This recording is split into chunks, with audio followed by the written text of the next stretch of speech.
Yes, sir. Okay, so let's start our today's session, right? So yesterday we have started with the very important topic that is known as the intent, right? So as we know that in Android there are four major building blocks we have. In that, first we have activity, right? Second one is services. Third one is broadcast,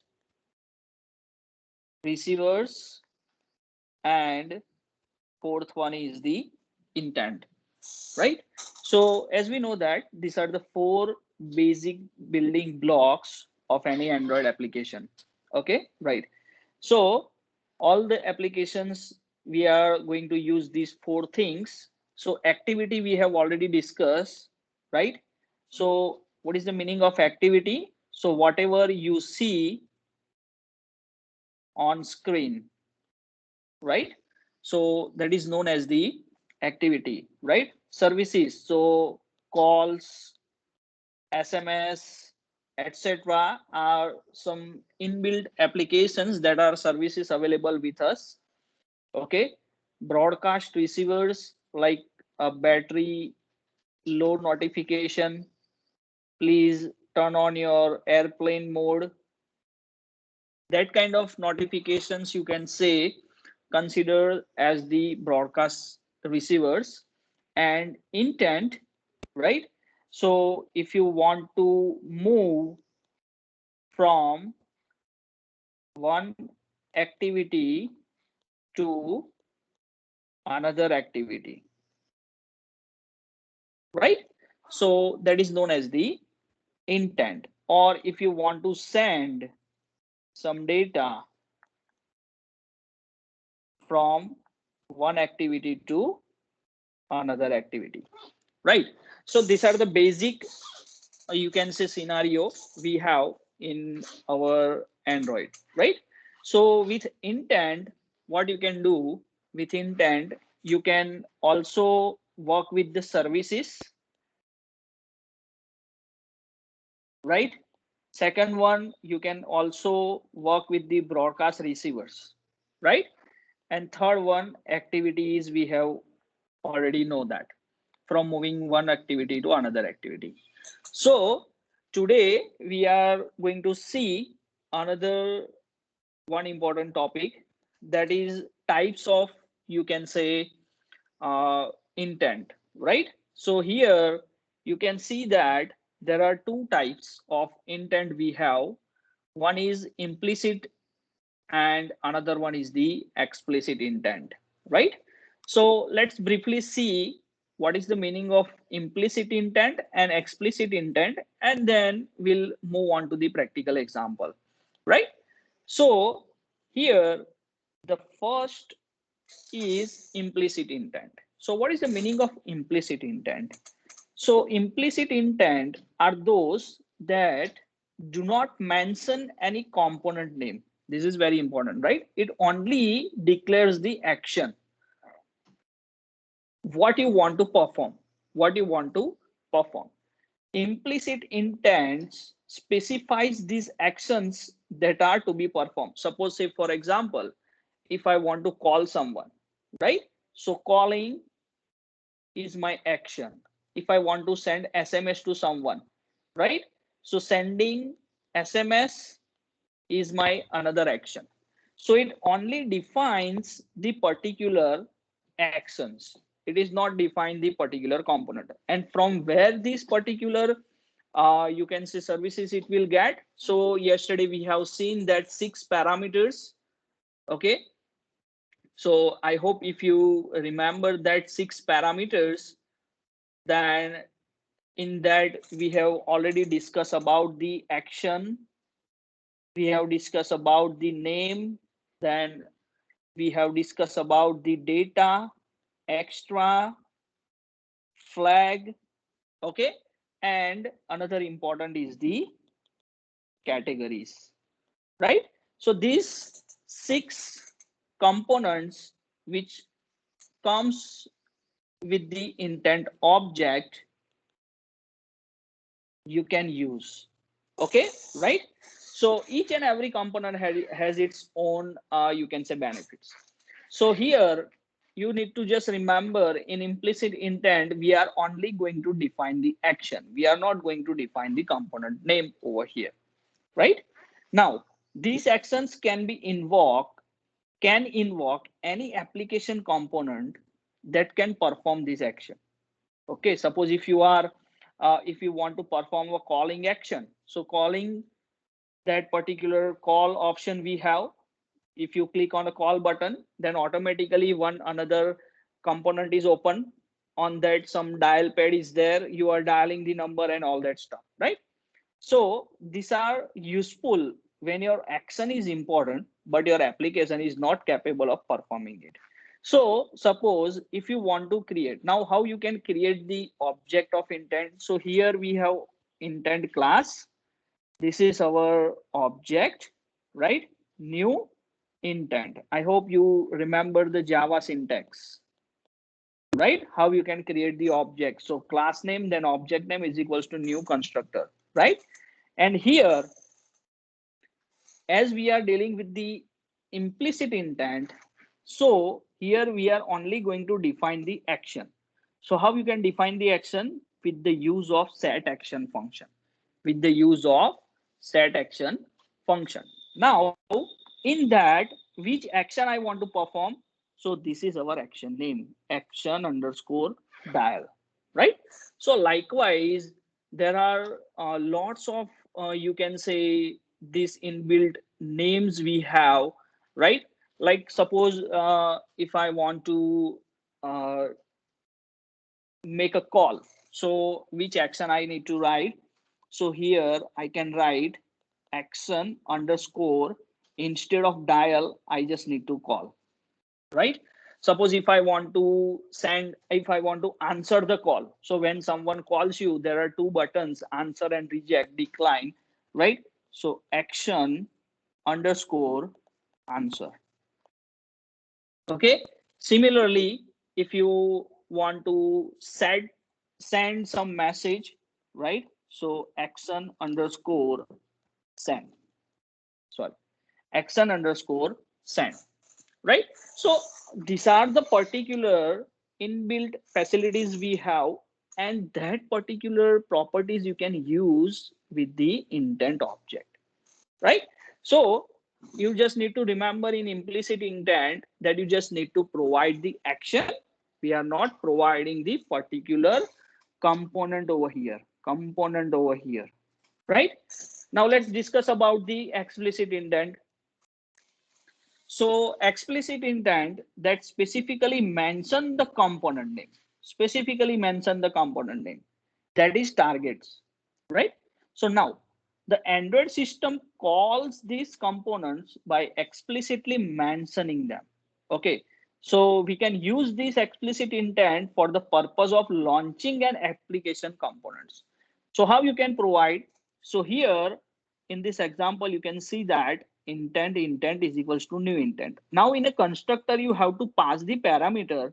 So this is your current activity,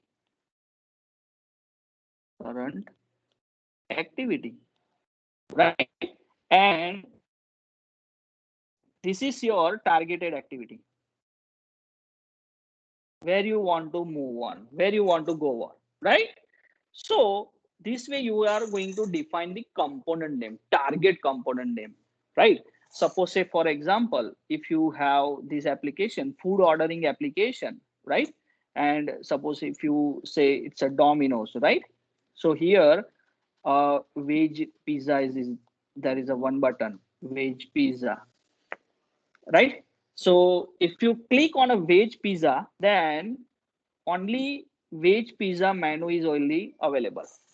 So here explicitly we are defining. So if I click on veg pizza, then my another activity would be veg pizza menu only, right? It will not go on to the non-veg pizza or garlic bread, something else. Okay, so this is known as the explicit intent. So here, what you can do, you can provide the targeted component where you want to move on, where you want to move on. Okay, so I hope this is clear to all of you.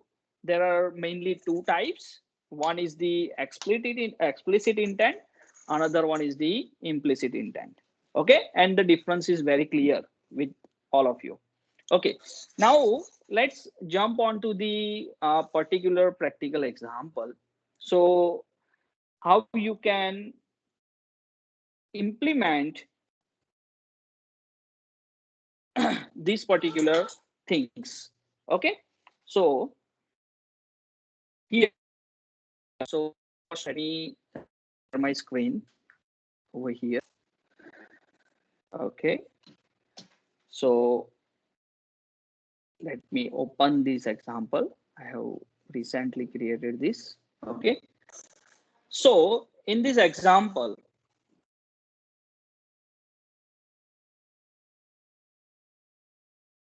okay, so in this example, what I did, I have created one new project. Okay, and from that I just go to here and I have given the name that explicit intent to my particular application name, and then I just finished, right? So here you can see that the particular main activity I have, okay, this is my main activity. Don't just consider the code right now, just see the interface. Okay, in this main activity I have one text box, I have one text view, right? And I have set the particular properties that the name or text of this text view is Dr. Krunal Patel. Here I have to compulsory mention the ID, right? So from which useful to identify the particular component, right? So here this is a professional syntax, professional way of defining the name of ID. So I want you to follow this particular pattern. So text view, it's a short form of TV, and then first activity. So I have provided the name that TV first activity to this particular text view. Okay, so it's a very simple design. I have only one text view on my first activity. What I want to perform, whenever I click on this particular activity, I want to navigate to another activity and I want to perform some task, right? So yesterday I told you that if you are in a login page, right? So whenever you are entering username and password and when you submit using login button, so on another page will be open, and in that page it shows welcome Dr. Kunal Patel, right? Or welcome XYZ. So that kind of message I want to print on second activity, right? So the basic thing you can understand over here, the logic is very simple, but how you can move from one activity to another activity, that you should understand over here. So to accomplish this task, I require another activity. So how you can create the another activity? We have only one activity, right? And that is a main activity. Now how I can create another activity? So you just need to go into this Java folder, okay? And where your main activity class is there. So on that folder, you just need to right click, new, and activity. And from this activity, you just need to select the empty activity, right? So when I click on this empty activity, this kind of interface will be there. So here you can provide any activity name.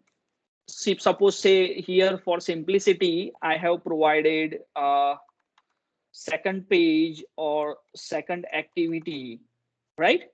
But if you want, then you can provide the home page like this. right? So you can provide this kind of name over here, second activity, okay, and just you just click on the finish, okay, and you can see that here is the layout name is also there, okay, and here is the activity, right? So automatically this second activity class will be created, and activity underscore second layout file is also will be created for you, right?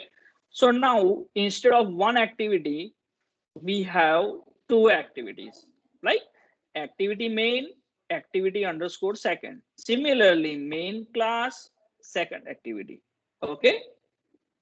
Now our user interface is finished. Now we want to discuss about the code behind, right? So how you can write the code, how you can achieve that functionality. So first of all, we are going to write some code in a main activity, right? So first of all, what you need to do over here, right? So we have one text view in our first activity. So you just need to find it. So text view class, you can create the object of it, is equals to find view by id r.id and whatever name you have provided, right? So that will be automatically displayed. Suppose say for r.id.tv first activity, okay, right? Now what you can do over here, we have identified our view, text view, okay.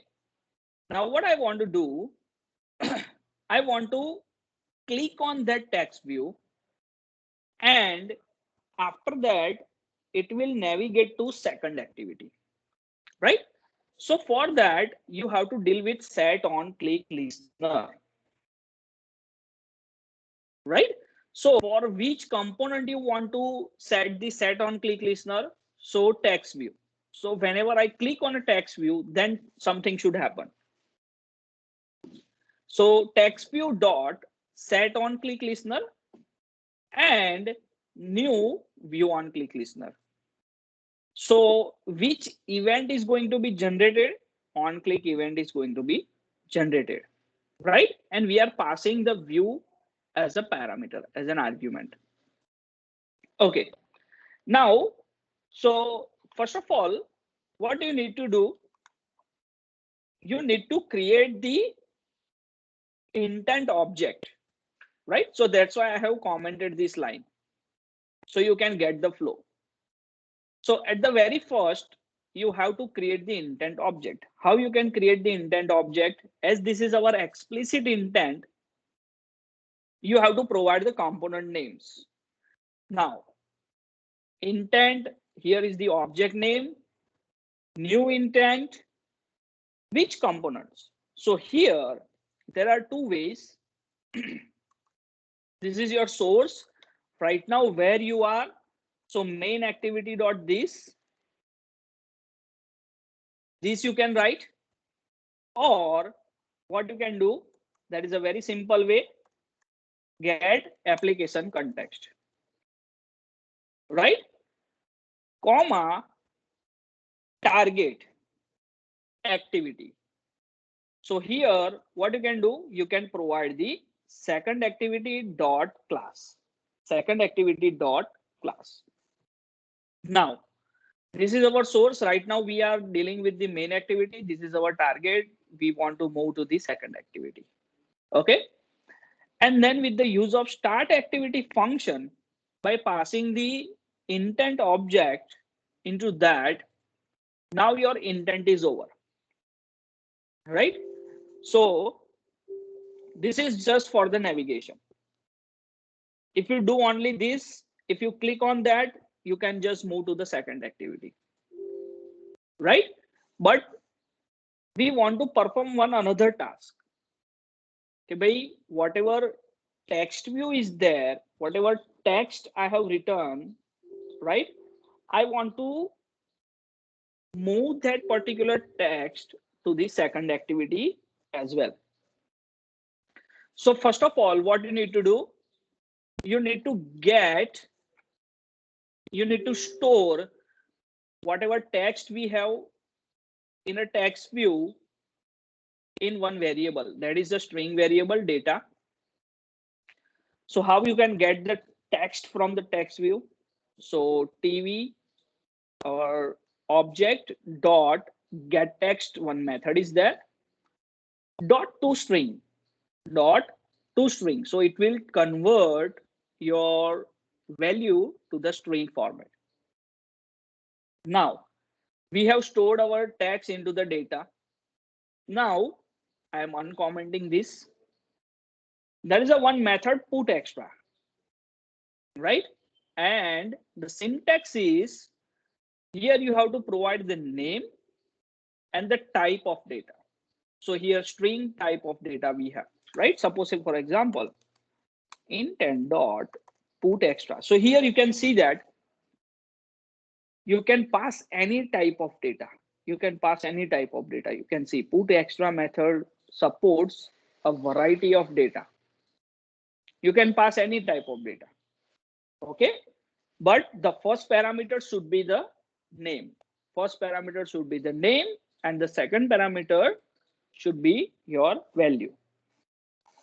So I want to pass the string over here. So just simply I'm using put extra method. So this is done. This is our main activity, work is done. Now what we want to pass this task to the second activity. So let's move on to the second activity. So first of all, I need to design that. I need to take one text view. Okay.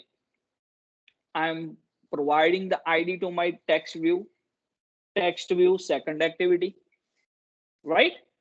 After that, you can provide the size and background and all that stuff, right? I'm not going to cover the UI portion. Okay, now let's see the logic behind this. So we have set the text in a main activity. Now we want that text in a second activity. So here what we have, one text view we have in our second activity. That's fine.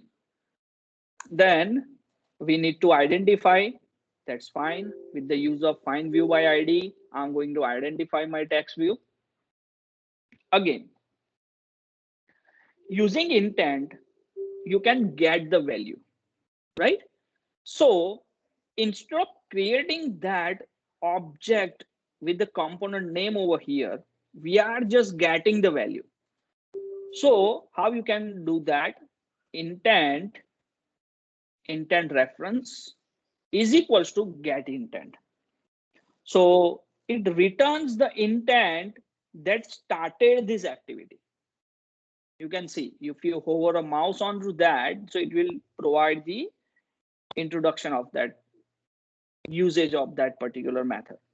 So return the intent that started this activity. So it will fetch that intent, right? Now, with the use of put extra method, we have sent the particular, you can say, data. And with the use of get string extra method, we are fetching that particular data. So how you can do that? After fetching, somewhere you have to store that data. So what you need to do, you need to create another variable that is a string data. You can do that because we are in a different platform, we are in a different place. Data is equals to intent dot get string answer. Now how that particular method will know that which data I need to fetch. So here simply we have provided the name. You can provide any name over here, but it should be the same whatever provide you over here. So by simplicity, I am always keeping it as a key. It's up to you. If you want that data, if you want to return data name you want to write, you can write it, right? But I have written the key. It should be same. So with the use of that name, you can fetch that particular data, guys, right? Now that my data is in my data variable, now I just simply setting my text of a text view. So with the use of set text method, okay, so text view dot set text, and here I'm going to use a format method. This is a wonderful thing, right? So string dot format %s.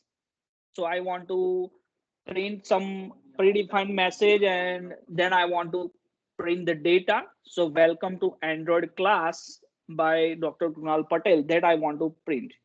So Dr. Krunal Patel is already mentioned in my main activity, right? And that will be added to the end of this, right? So it's a string concatenation, you can say.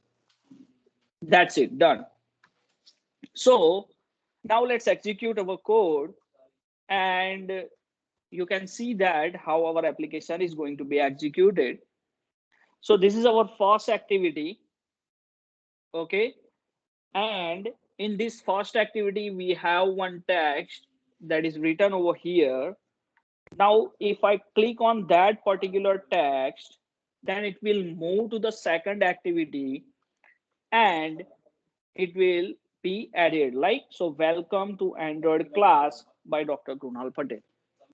Okay, so this is a very simple example, right, that demonstrate the intent activity, how you can navigate from one activity to another activity, guys, right?